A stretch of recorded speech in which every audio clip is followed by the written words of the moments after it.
जो चीज आज आप देखने वाले हैं उसके बाद में भी अगर आपकी आंखें नहीं खुली तो इस देश का भगवान ही मालिक है।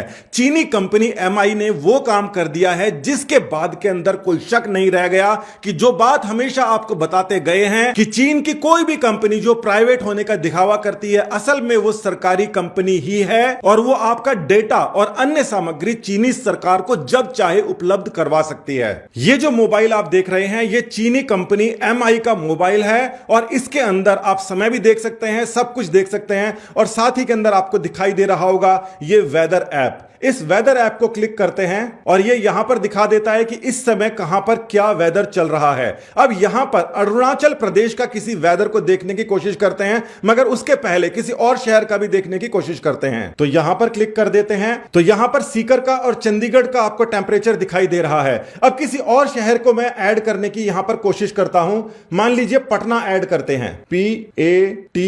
देखिए पटना सबसे ऊपर आ गया, बिहार इंडिया। लीजिए तो पटना का ये टेंपरेचर है, ये आपने देख लिया। इसका मतलब किसी भी शहर का आप टेंपरेचर यहां पर देख सकते हैं। अब मैं यहां पर अरुणाचल प्रदेश के किसी शहर या उनकी कैपिटल को ही ऐड करने की कोशिश करता हूं। ईटानगर लिखते हैं, जो कैपिटल है ITA।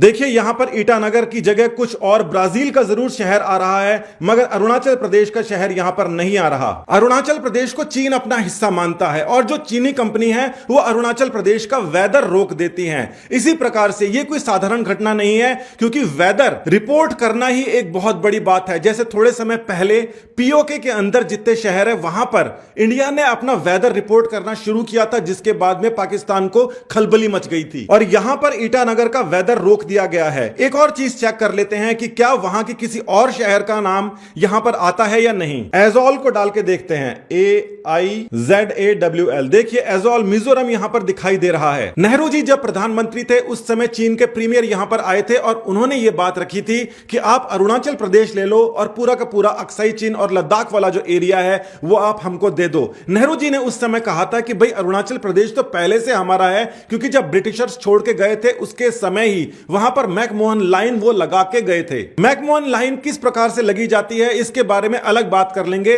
मगर जरूरी बात यह है कि अरुणाचल प्रदेश के अंदर भी 62 के अंदर चीनी सेनाएं घुस गई थी और कुछ हिस्सा उन्होंने वहां पर ऑक्यूपाई किया था। मंगोलिया, तिब्बत और शिनजियान ये तीन जो कंट्रीज थे इसके बहुत बड़े इलाके, शिनजियान और तिब्बत को तो पूरी तरीके से चाइना ने अपने कब्जे के अंदर ले लिया, वो भी तब जब वो यूनाइटेड नेशंस का मेंबर था। यह बात अलग है कि जिस चीन को यूनाइटेड नेशन का मेंबर बनाया गया था वो चीन के अंदर रेवोल्यूशन हो गया था और उसके बाद के अंदर कम्युनिस्ट पावर्स वहां पर आ गई थी। असली चीन जाकर ताइवान के अंदर रुक गया था, यानी कि असली जो यूनाइटेड नेशन का जो मेंबर है वो ताइवान रहा करता था और ये फिलहाल वाले जो कम्युनिस्ट चीन है वो नहीं रहा करते थे। इन कम्युनिस्ट पार्टी ने अपनी बहुत सारी बड़ी कंपनियां बनाई और अलग अलग जगह जाकर उन्होंने कारोबार करना शुरू किया। ये सारी की सारी कंपनियां होती कम्युनिस्ट पार्टी ऑफ चाइना की ही हैं और दूसरी जगह जहां पर भी व्यापार करती हैं उनके अंदर एक क्लॉज है कि चीन की कम्युनिस्ट पार्टी किसी भी चीनी कंपनी को कभी भी टेक ओवर कर सकती है, सारा का सारा डेटा ले सकती है और कोई भी चीनी पार्टी उसको मना नहीं कर सकती।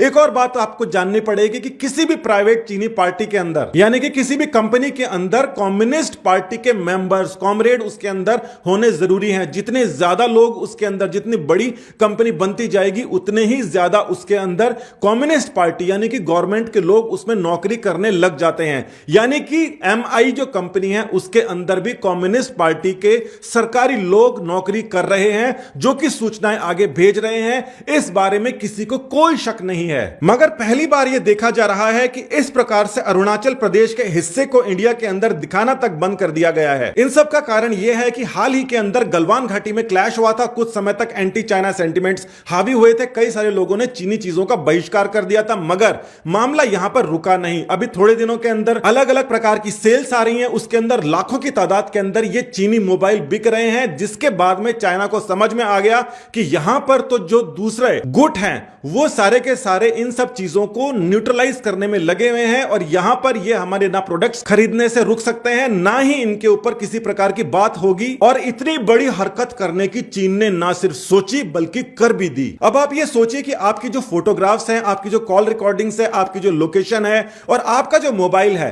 वहां से चीनी कंपनियां जब चाहे, क्योंकि उनके पास में ऐप की परमिशंस होती है, जब चाहे मोबाइल ऑफ हो ऑन हो वो सारी की सारी बातें यहां से सुन सकती हैं, कैमरे से देख सकती हैं, आपको पता भी नहीं होगा उस समय वो कैमरा ऑन रह सकता है। एक भी ऐसी सूचना नहीं है जो हम अपने घर में आके ये चाइनीज जो मोबाइल हैं इनको हाथ में लेके खुद चीन तक नहीं भेज रहे हैं। और ये वही मोबाइल है जिसकी वजह से हमारे सारे पासवर्ड्स हैक हो गए थे, हमारा खुद का फेसबुक हैक हो गया था और उसके बाद में रिकवर करने तक हमारे पेजेस का बहुत बड़ा नुकसान हो गया था, क्योंकि हम चाइना की असली पोलें खोल रहे थे और उनको यह पसंद नहीं थी। हमने तो ऐसे जासूसी करने वाले मोबाइलों को यूज करना बंद कर दिया है, सस्ता ही सही मगर दूसरी सैमसंग या माइक्रोमैक्स या लावा कंपनी के मोबाइल यूज करने शुरू कर दिए हैं। मगर आपको क्या करना है वो आपको पता है, और आप अगर वो नहीं करेंगे तो इस देश को कौन बचाएगा? थोड़ा विचार करिए अपने आप के बारे में, अपने देश के सैनिकों के बारे में, अपने देश के बारे में।